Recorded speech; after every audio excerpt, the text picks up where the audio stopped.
Shalom everyone, welcome to Bethel International Church Miracle Service. Let us worship the Lord today.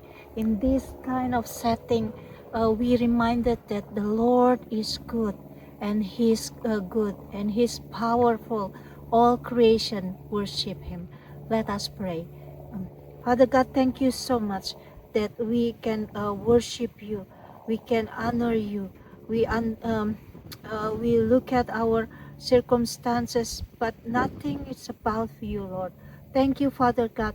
Now we want to focus our mind, our heart, and everything in us to praise you, to worship you, to magnify your name. In Jesus' mighty name we pray. Hallelujah. Amen. Thank you, everyone. Enjoy the service. Amen.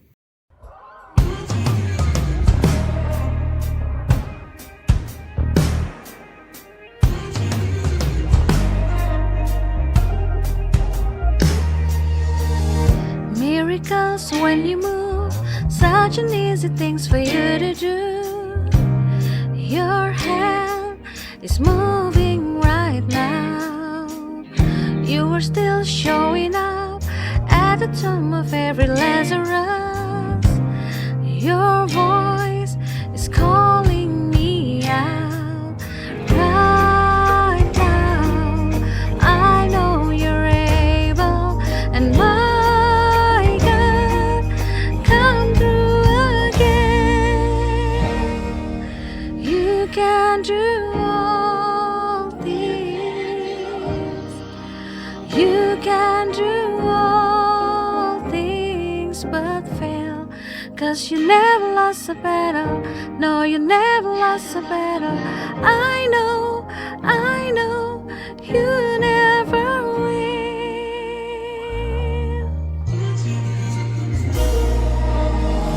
Everything's possible by the power of the Holy Ghost. New wind is blowing right now, breaking my heart of stone, taking over like a Jericho. My walls are all crashing down, but right now I know you're able, and my God, come through again. You can do all things. You can do all things but fail. 'Cause you never lost a battle. No, you never lost a battle. And I know, you never will. You can do all things. You can do all things but fail. 'Cause you never lost a battle. No, you never lost a battle. I know, you never will. You never lost a battle. You never lost a battle. You never lost a battle. You never will. You never lost a battle. You never lost a battle. You never lost a battle. Never, never.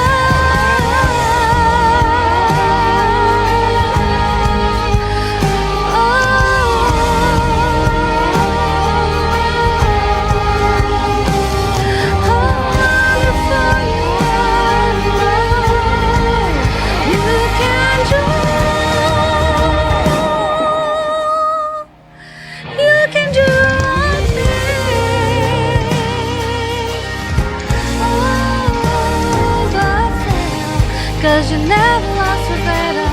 No, you never lost a battle. I know, you never will. You can do all things. You can do all things but fail. 'Cause you never lost a battle. No, you never lost a battle. I know, you never will. I know,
been around these walls. I thought by now they'd fall, but you have never failed me yet.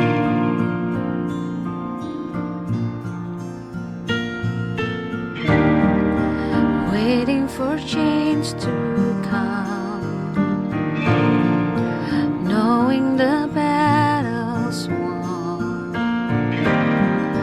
for you have never failed me yet.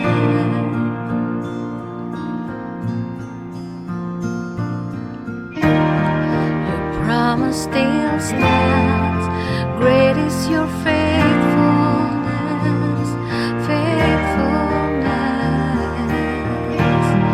I'm still in your hands, this is my confidence. You never failed me yet, never failed me yet.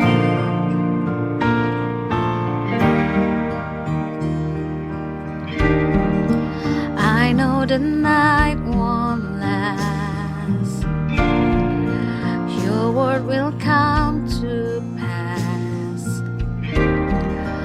My heart will sing your praise again.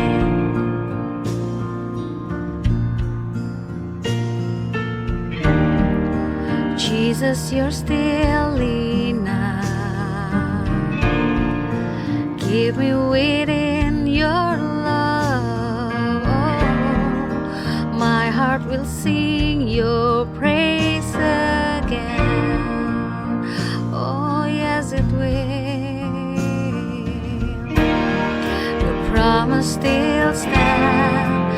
Great is your faithfulness, faithfulness. I'm still in your hands. This is my confidence. You never fail. Your promise still stands. Great is your faithfulness, faithfulness. I'm still in your hands. This is my confidence. You never fail me yet.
still in your hands. This is my confidence. You've never failed. Your promise still stands. Great is your faithfulness, faithfulness. I'm still in your hands. This is my confidence. You never failed me yet. You never failed me yet, and I never will forget. You never failed me yet, and I never will forget.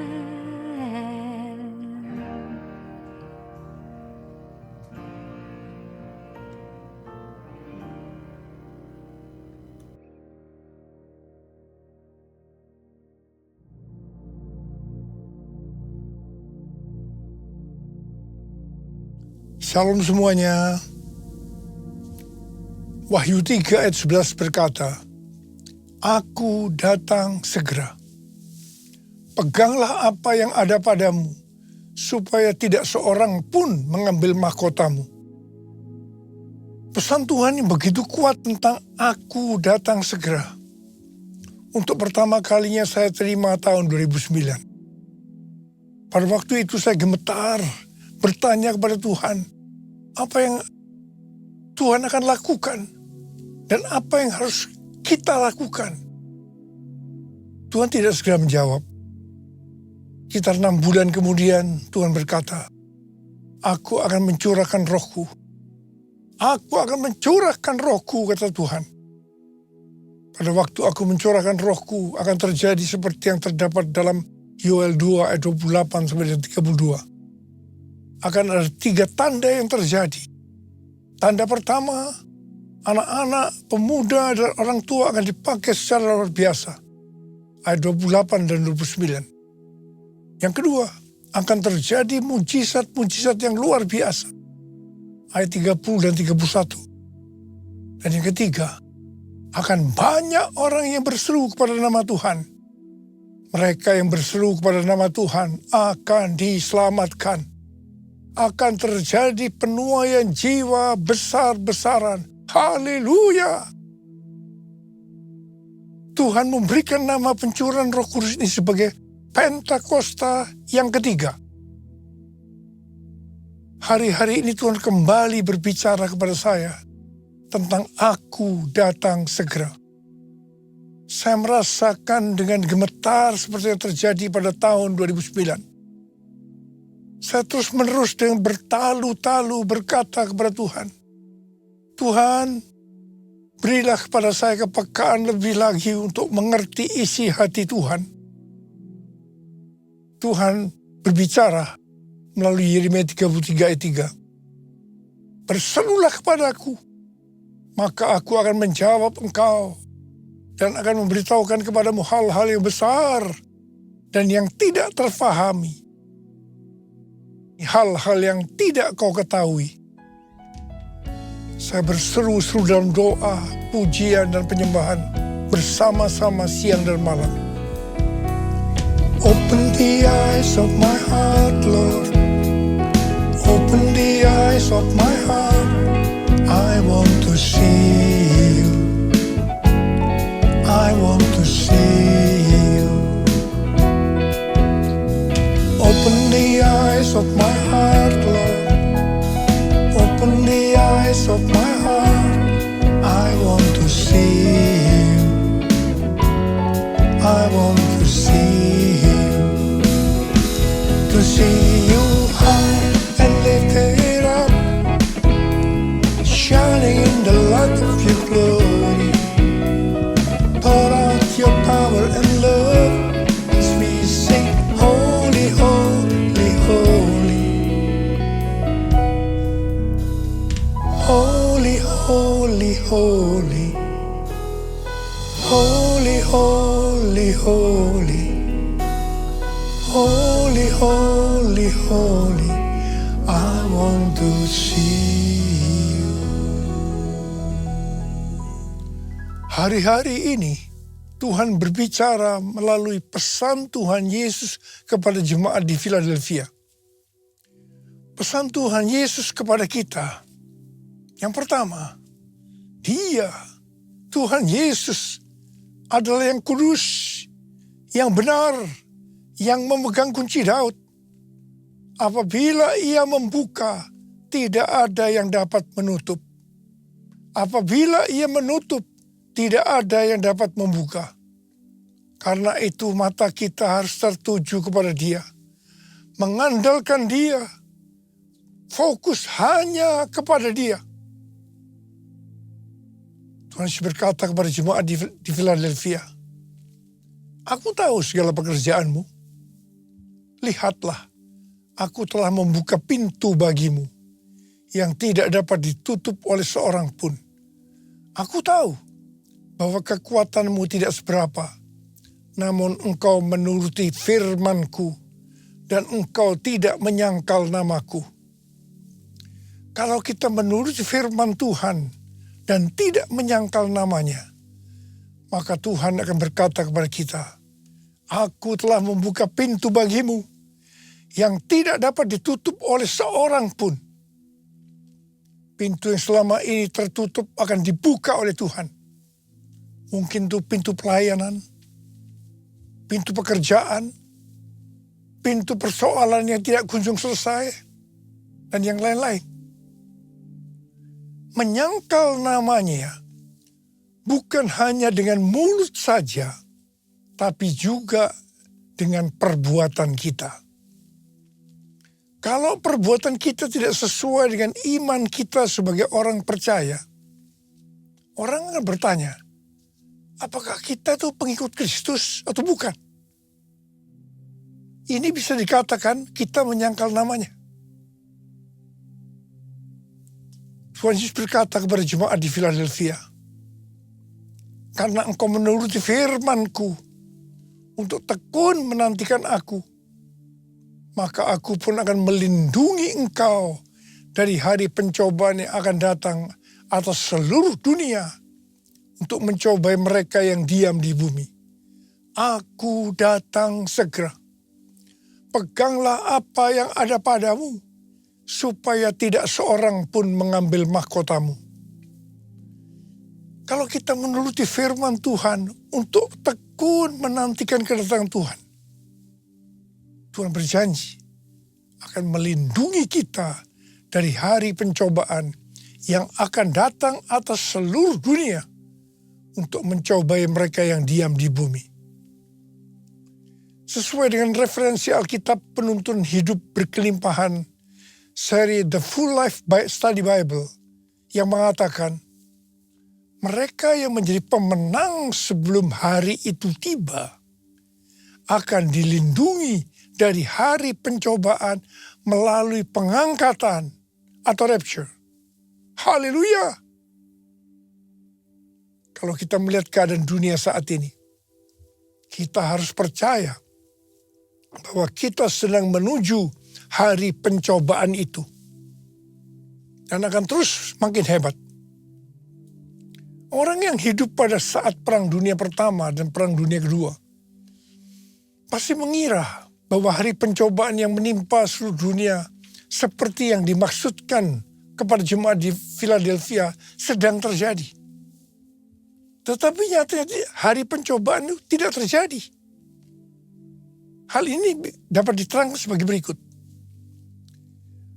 Pada saat Tuhan Yesus ditanya oleh murid-muridnya, apa tanda kedatangannya dan tanda akhir zaman? Salah satunya Tuhan Yesus menjawab dalam Matius 24 ayat 14 yang berkata, dan Injil kerajaan ini akan diberitakan di seluruh dunia menjadi kesaksian bagi semua bangsa. Sesudah itu barulah tiba kesudahannya. Pada zaman itu, Injil diberitakan di seluruh dunia. Pasti tidak masuk akal. Bagaimana untuk melakukannya? Tetapi akhir-akhir ini, terutama setelah COVID-19, penggunaan media sosial begitu meluas, sehingga pemberitaan Injil ke seluruh dunia sangat masuk akal. Mungkin hari-hari ini sudah terjadi. Kita tidak tahu. Yang jelas, kalau ada pencobaan yang datang ke seluruh dunia seperti yang terjadi saat ini, kita harus percaya ini merupakan permulaan dari hari pencobaan yang akan datang atas seluruh dunia untuk mencobai mereka yang diam di bumi, seperti yang dikatakan oleh Tuhan Yesus kepada jemaat di Philadelphia. Kita juga harus percaya kita akan dilindungi dari pencobaan itu melalui pengangkatan. Tadi dikatakan yang akan ikut dalam pengangkatan adalah mereka yang keluar sebagai pemenang. Mengenai pemenang ini, Tuhan Yesus berkata, siapa yang bertelinga, hendaklah ia mendengarkan apa yang dikatakan Roh kepada jemaat-jemaat.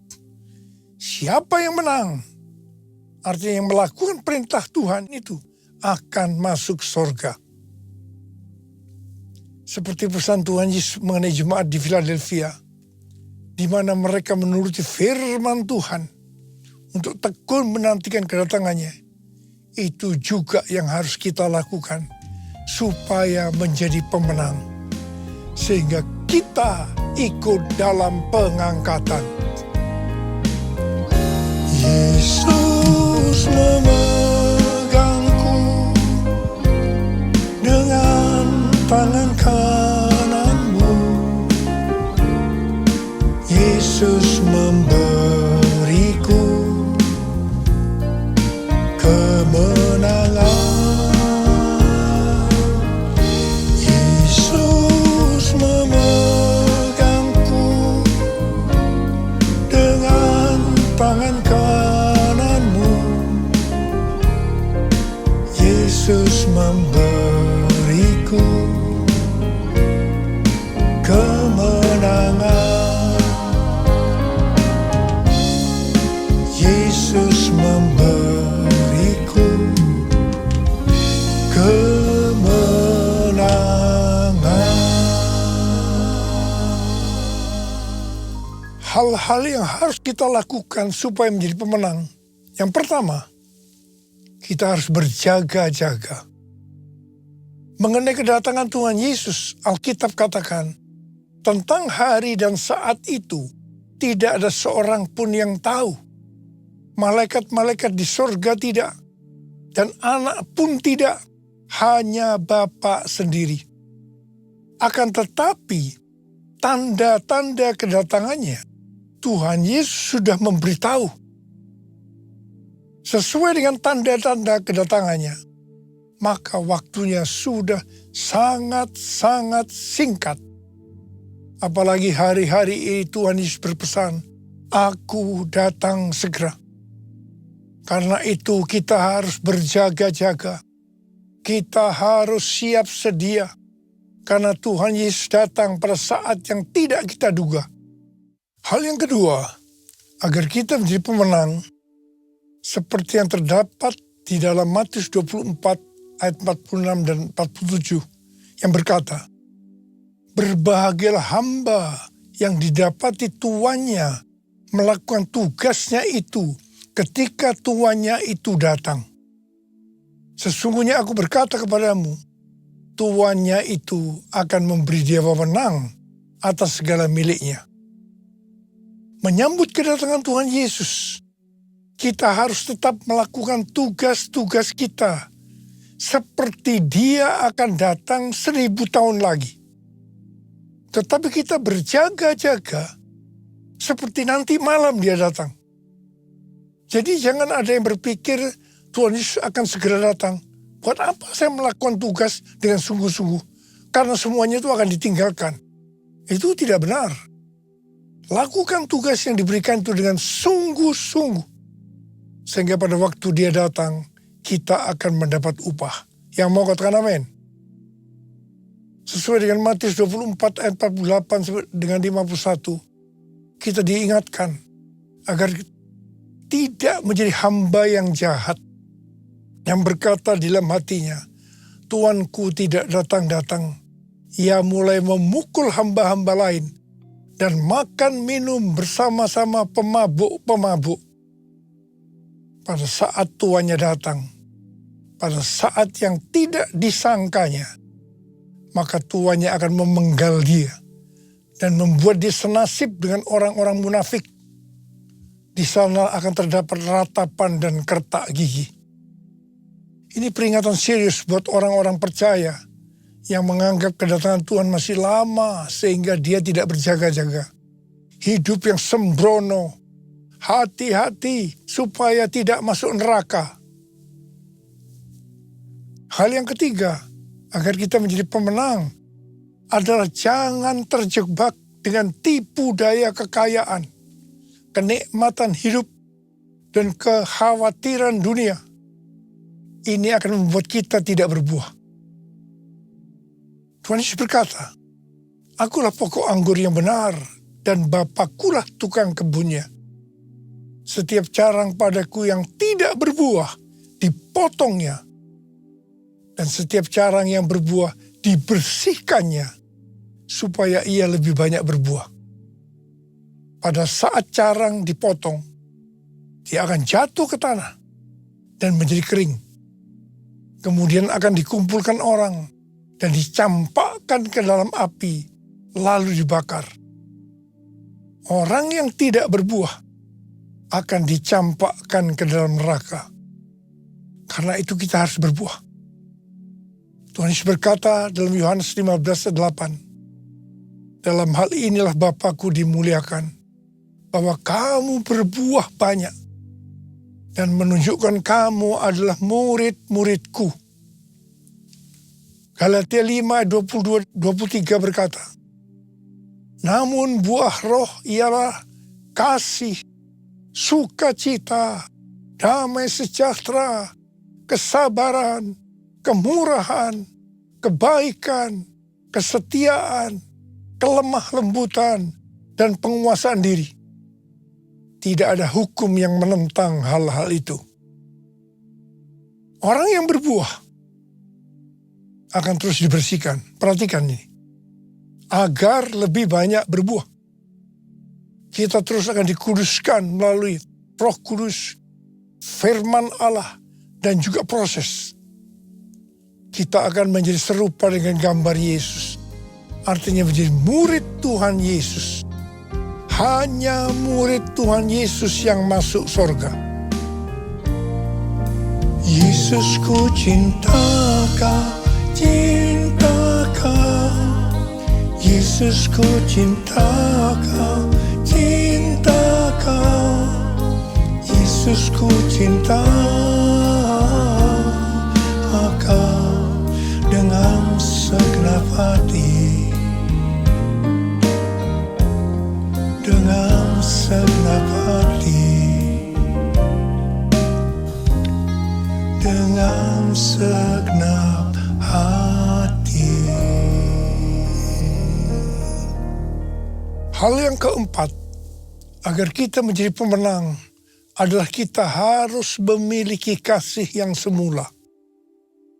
Dalam Wahyu 2 ayat 1-7, Tuhan Yesus memberikan pujian kepada jemaat Efesus, karena yang pertama, mereka tidak dapat sabar terhadap orang-orang jahat. Bahwa mereka telah menguji yang menyebut dirinya rasul, tapi tidak demikian. Mereka mendapati orang-orang jahat itu pendusta. Yang kedua, mereka tetap tabah, sabar menderita karena namaku, Tuhan Yesus, dan tidak mengenal lelah. Dan yang ketiga, membenci segala perbuatan pengikut-pengikut Nikolaus yang juga Tuhan Yesus benci. Kalau melihat hal ini, jemaat Efesus adalah jemaat yang luar biasa. Meskipun demikian, setelah memberikan pujian, Tuhan Yesus berkata kepada jemaat di Efesus, Aku mencela engkau, karena engkau telah meninggalkan kasihmu yang semula. Sebab itu ingatlah betapa dalamnya engkau telah jatuh. Bertobatlah dan lakukanlah lagi apa yang semula engkau lakukan. Jika tidak demikian, aku akan datang kepadamu dan aku akan mengambil kaki dianmu dari tempatnya, jikalau engkau tidak bertobat. Kita harus menggarisbawahi apa yang Tuhan Yesus katakan, bahwa sebaik apapun kita melayani pekerjaan Tuhan, tetapi kalau tidak didasari oleh kasih yang semula, Tuhan Yesus akan berkata, betapa dalamnya engkau telah jatuh. Bertobatlah dan lakukan lagi apa yang semula engkau lakukan. Jika tidak, aku akan datang dan mengambil kaki dianmu dari tempatnya, jikalau engkau tidak bertobat.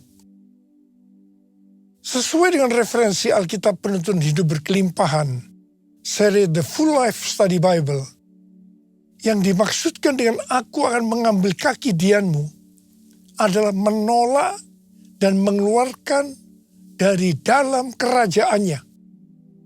Dengan perkataan lain, artinya akan masuk neraka. Karena itu kita harus menjaga agar kita selalu dalam kondisi kasih yang semula. Agar kita ikut dalam pengangkatan. Kasih yang semula adalah kasih pada saat kita baru bertobat dan mengalami kelahiran baru. Pada saat itu kita begitu haus akan Tuhan dan firman-Nya.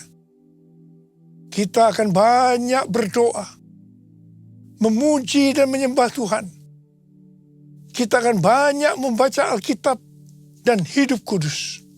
Hal yang kelima, agar kita menjadi pemenang, adalah menjadi murid Tuhan Yesus dan memuridkan orang lain. Sesuai dengan Roma 8 ayat 29, goal kita sebagai orang percaya adalah menjadi serupa dengan gambar Yesus, yaitu murid Tuhan Yesus.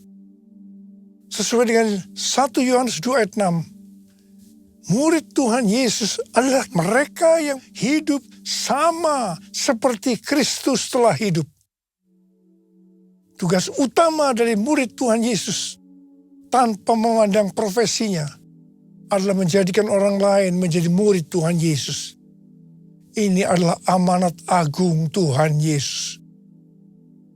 Kalau kita menjadi murid Tuhan Yesus dan menjadikan orang lain sebagai murid Tuhan Yesus, pasti akan ikut dalam pengangkatan. Yang percaya katakan amin. Saya berdoa, kita semua harus jadi pemenang. Yang mau katakan amin. Yang mau mari kita angkat tangan kita dan katakan bersama saya bersama-sama. Hosana, Hosana, datanglah Tuhan Yesus. Hosana, Hosana, ku merindukanmu.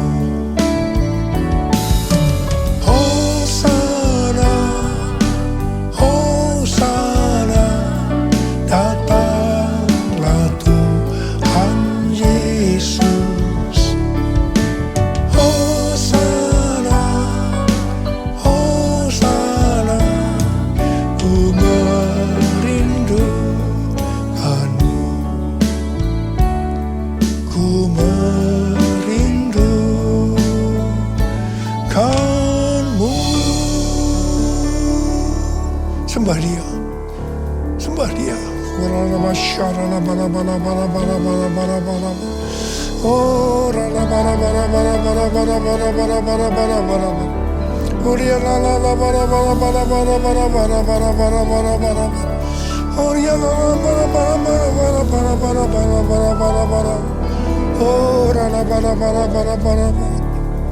taruh tangan saudara di kepala masing-masing. Taruh tangan saudara di kepala masing-masing. Bapak, urapi kami semua ya Aba, urapi kami semua. Urapi kami semua ya Tuhan, urapi. Terima pengurapan Tuhan, terima. Jadi pemenang. Ku merindukanmu, ku merindukanmu.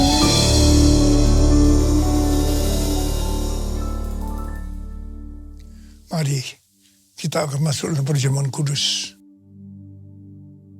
Kita akan mengingat ayat ini. Sebab setiap kali kamu makan roti ini dan minum cawan ini, kamu memberitakan kematian Tuhan sampai Ia datang. Perjamuan kudus adalah perjamuan Tuhan Yesus sendiri. Setiap kali kita masuk ke dalam perjamuan kudus, Tuhan Yesus selalu berkata, biarlah ini menjadi peringatan akan aku. Karena itu mari, tundukkan kepala. Arahkan hati kita kepada kebaikan Tuhan. Kita akan mengingat kebaikan Tuhan. Bapa, siapakah kami sebelum kami mengenal Engkau? Kamu semua orang berdosa. Upah dosa adalah maut, mati. Tapi Engkau yang tidak berdosa telah dijadikan dosa oleh karena kami. Engkau harus turun dari sorga mulia, menjelma menjadi manusia, mati ganti kami dengan penderitaan yang luar biasa. Sungguh kalau kami pikirkan betapa baiknya Engkau ya Aba. Itu Engkau ya Aba. Kau jadikan kami sebagai anak-anak-Mu. Kau berkati, Kau tuntun, Kau bela, Kau lindungi, Kau tegur kalau kami salah. Bapa, terima kasih. Terima kasih. Tuhan Yesus akan memberkati kita melalui perjamuan kudus. Tapi Tuhan mau agar kita makan dan minum dengan cara yang benar. Karena itu masing-masing sekarang berdoa. Firman Tuhan sudah dibagikan. Kalau Tuhan mengingatkan kita agar kita menyelesaikan segala sesuatunya dengan Tuhan, langsung kita minta ampun di hadapan Tuhan. Ampuni saya Tuhan. Ampuni saya, ampuni saya. Ampuni kami semua Tuhan. Ampuni anak-anak-Mu. Ampuni hamba-Mu ini juga. Terima kasih, terima kasih. Kami akan masuk dalam perjamuan kudus dengan hati yang penuh ucapan syukur. Dalam nama Yesus kami berdoa. Amin. Mari kita angkat roti di tangan kanan kita. Sebab apa yang telah kuteruskan kepadamu telah aku terima dari Tuhan. Yaitu bahwa Tuhan Yesus pada malam waktu Ia diserahkan mengambil roti. Dan sesudah itu Ia mengucap syukur atasnya. Dia memecah-mecahkannya dan berkata, inilah tubuhku yang diserahkan bagi kamu. Perbuatlah ini menjadi peringatan akan aku. Saudara kasih Tuhan, bukankah roti yang kita pecah-pecahkan ini adalah persekutuan kita dengan tubuh Kristus. Mari kita makan dalam nama Yesus.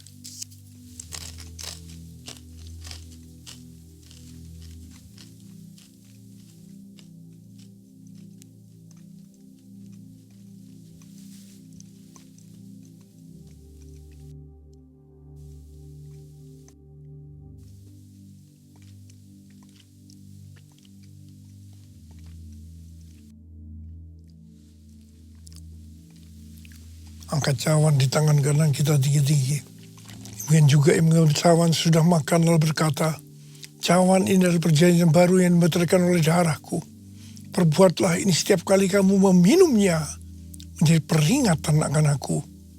Sudah kasih Tuhan, bukankah cawan pengucapan syukur yang atasnya kita ucapkan syukur adalah persekutuan kita dengan darah Yesus. Mari kita minum dalam nama Yesus.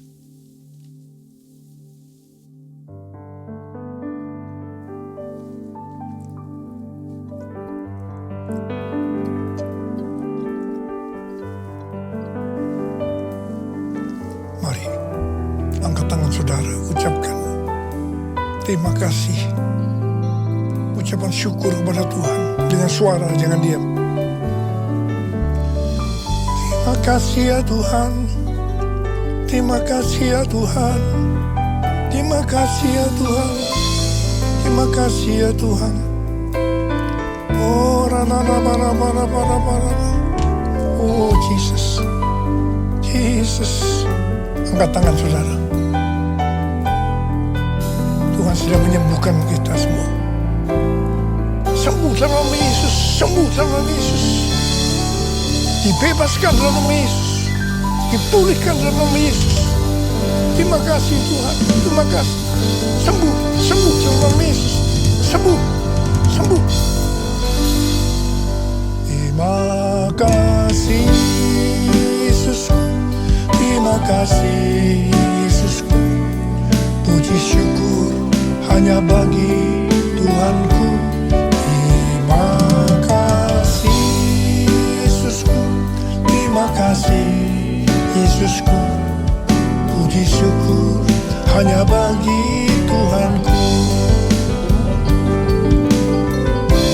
Terima kasih Yesusku, terima kasih Yesusku. Puji syukur hanya bagi Tuhanku. Terima kasih Yesusku, terima kasih Yesusku. Puji syukur hanya bagi Tuhanku. Puji syukur hanya bagi Tuhanku. Puji syukur hanya bagi Tuhanku.